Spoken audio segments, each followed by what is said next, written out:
I am tired of myself. When you say I'm sick and tired of being sick and tired, that's the facilitator of change. That's when you're ready to say these words, no more excuses. No more excuses.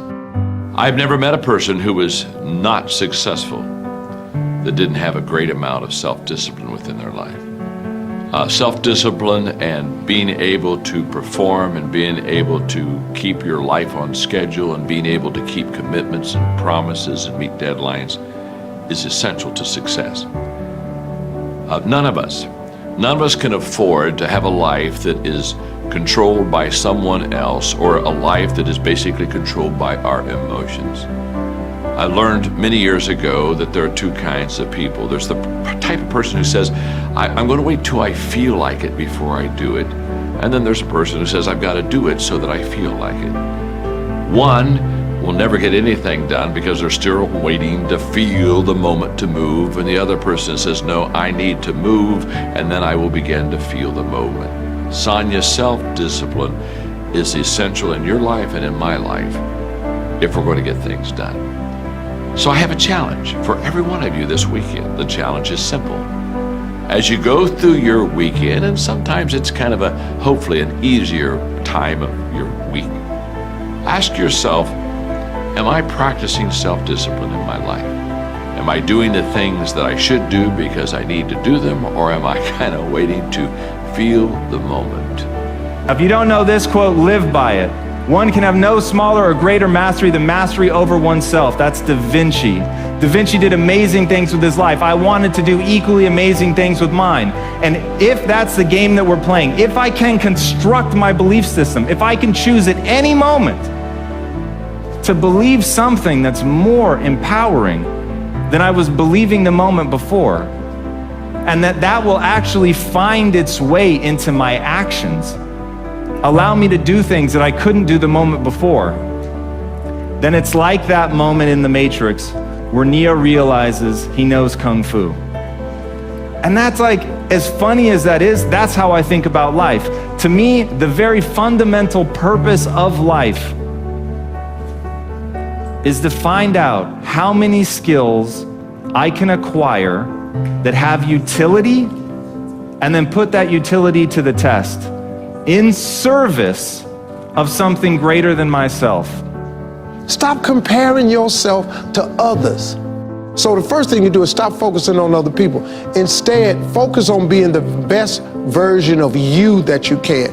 Then you'll recognize that you deserve to sit at the big table with everybody else after you become the best that you can be. Now, once you've accepted that you have as much right to success and much right to succeed as anybody else, the next step is learning how to talk the talk. You have to get fluent in the language of success so you speak it with ease. Surround yourself with people who've accomplished their dreams and immerse yourself in the culture of achievement. The ideal situation for a man or woman to die is to have family members praying with them as they cross over. He said, but imagine, if you will, being on your deathbed and standing around your bed, the ghost of the dreams, the ideas, the abilities, the talents given to you by life, and that you, for whatever reason, you never went after that dream.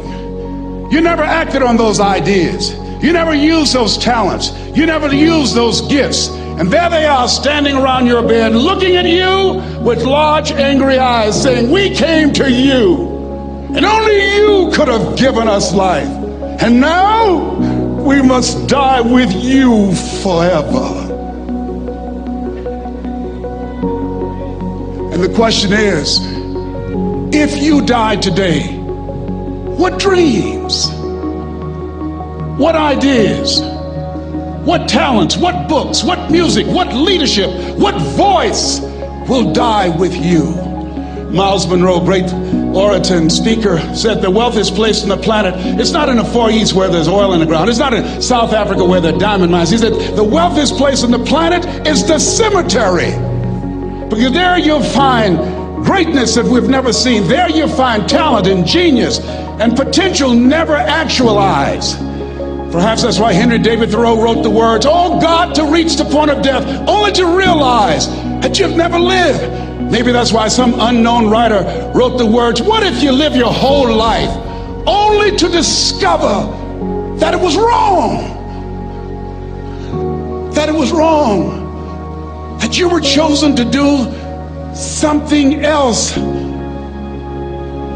and you didn't do it." Repeat after me, please. Live full. Die empty. I want you to take some notes and some things, and I want you to think about your goals and dreams in the three categories that I mentioned: personal, professional, and your social contribution. How many of you are serious about your goals and dreams? Raise your hands, please. Thank you very much. How many of you don't want to take your dreams to your grave with you? Raise your hands, please. Very good. Shake someone's hand on your right and left. Look them in the eyes and say, "Get out of your head and step into your greatness." Do that right now, please. Say, "Get out of your head and step into your greatness." I want you to write this down. Let us say together, as you think about your goals and dreams, let us say together, "It's possible," together, please. Yes, write that down. See, ladies and gentlemen, as an entrepreneur, I've been an entrepreneur for 20 years. It's my 21st year. I could have been speaking and training for 34 years. But for 14 years, I was living in my head. For 14 years, I stopped myself. For 14 years, I used to go see Zig Ziglar, that I considered the #1 motivational speaker on the planet. Zig Ziglar and Tony Robbins, they're the best on the planet. Bob Proctor, they're the best on the planet. Jack Canfield, Mark Victor Hansen, T. Harv Eker. I would go and see them, and then I would leave, and my conversation with myself was, my heart would say, "I can do that." And then my mind would ask, how? How would you do that, Les Brown? See, when I was in the 5th grade, I was identified as EMR, labeled educable mentally retarded, put back from the 5th grade to the 4th grade. I failed again when I was in the 8th grade. I have no college training. And a man changed my life, and I'll never forget his name, Mr. Leroy Washington. He's in his 80s now, and he's blind from glaucoma, but he gave me a different vision of myself. I was in his class waiting on another student. He came in and said, "Young man, go to the board and work this problem out for me." I said, "Oh, sir, I can't do that." I said, "Why not?" I said, I'm not one of your students." He said, "Look at me." "Yes, sir. Go to the board and work the problem out anyhow." I said, "Sir, I can't do that." He said, "Why?" I said, "Sir, because I'm educable mentally retarded, sir. I'm in special education."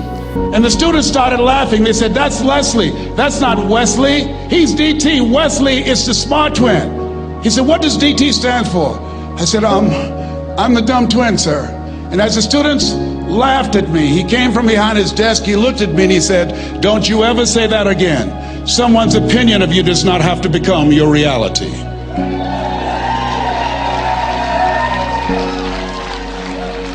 On one hand, I was humiliated, but on the other hand, I was liberated, because he looked at me with the eyes of Goethe, who said, "Look at a man the way that he is, he only becomes worse.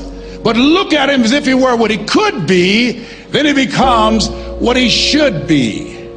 And so we developed a relationship.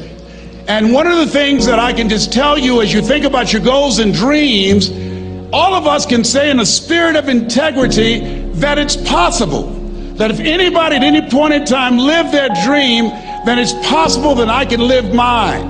And what I did was, I made a mistake. I looked at my goals and dreams, and my mind said, "How will you do that?" I went from my heart to my mind, and I stayed up there for 14 years. 14 years. I can't bring those 14 years back. Those years are gone. And I've made a mission in my life to help people to stop putting it off and procrastinating. How many ever thought about something you wanted to do and you procrastinated, you talked yourself out of it? Raise your hand, please. There's a proverb that says, if there's no enemy within, the enemy outside can do us no harm.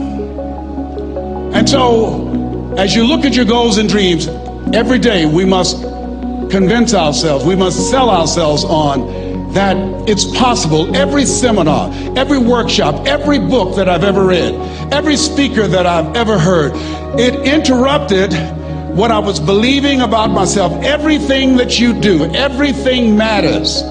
As you go through each day, I know now as I look back at age 63, looking at my life, everything matters. T. Harv is right. How you do anything is how you do everything. And I realized that the choices I was making was based upon how I saw myself. Let us say together, it's necessary.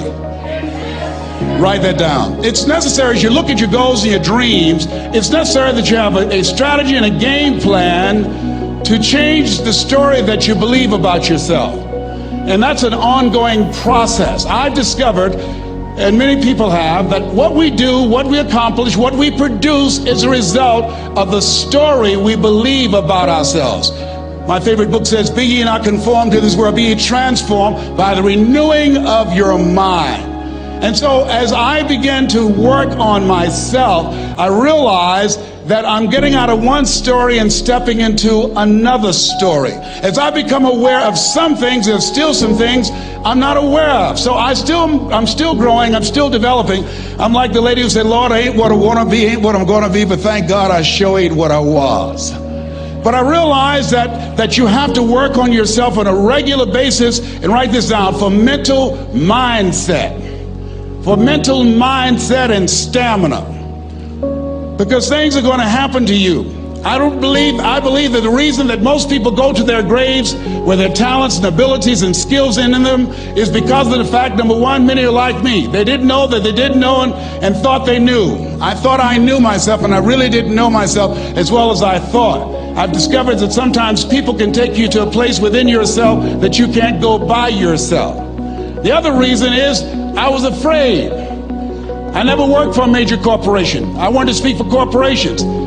I was afraid I would be exposed because I don't have a college education. I felt inferior because of the fact that I don't have a college education.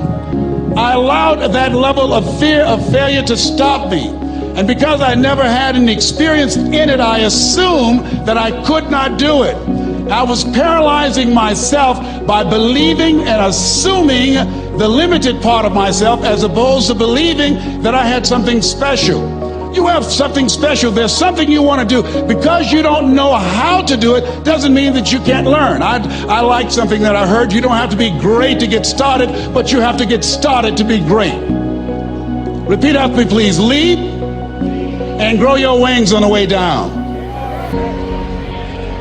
See, the people that will live their dreams, the 2% that will do that, these are, and write this down, become a risk taker. They're risk takers. They don't mind failing. They don't mind making mistakes. They're willing to take life on, take life in the collar.